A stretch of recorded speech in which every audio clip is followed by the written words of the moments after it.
तो आज है हमारा क्लास 9th का lecture 1 chapter 2 cell the building block of life का, जिसमें आज हम पढ़ेंगे कि सेल क्या होता है। तो cell is the basic unit of life. ये बहुत ही कॉमन डेफिनेशन है जो याद रखनी है जब भी सेल का क्वेश्चन आएगा कि व्हाट इज़ सेल या what do you mean bye. आपसे दो ही तरीके के क्वेश्चन यहाँ से पूछे जा सकते हैं, या what do you mean by cell या व्हाट इज़ सेल।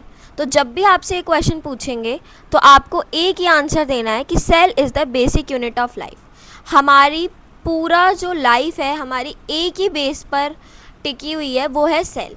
तो cell is the basic unit of life.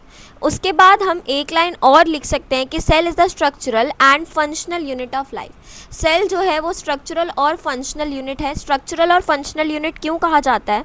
क्योंकि हमारी बॉडी के स्ट्रक्चर मेंटेन करने में भी सेल ही हेल्प करता है और हमारे बॉडी के फंक्शंस मेंटेन करने में भी सेल ही हेल्प करता है।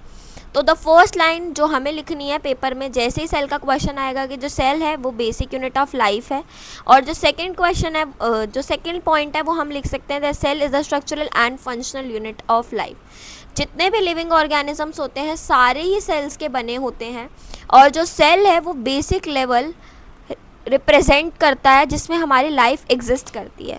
तो हमें 4 पॉइंट्स ये याद रखने हैं कि जो सेल है वो बेसिक यूनिट ऑफ लाइफ है, जो स्ट्रक्चरल और फंक्शनल यूनिट ऑफ लाइफ है, सारे लिविंग ऑर्गेनिज्म सेल के बने होते हैं, और सेल जो है वो हमारा बेसिक लेवल रिप्रेजेंट करता है जिसमें हमारी लाइफ एग्जिस्ट करती है। तो यहाँ पे हमें जब भी क्वेश्चन आएगा what do you mean by cell and what is cell, हमें यही सारे पॉइंट्स अपने आंसर शीट में लिखने हैं। अगर आपको इस टॉपिक को डिटेल में पढ़ना है विद पर्सनलाइज्ड गाइडेंस तो आप हमें कमेंट सेक्शन में भी मैसेज कर सकते हो। पर्सनली पढ़ने से बस फ़ायदा यही होता है कि हमें हर टॉपिक क्लियरली समझ आता है, हम डाउट पूछ सकते हैं, वीकली टेस्ट दे सकते हैं, और हर टॉपिक को ईजिली टीचर की गाइडेंस में पढ़ सकते हैं।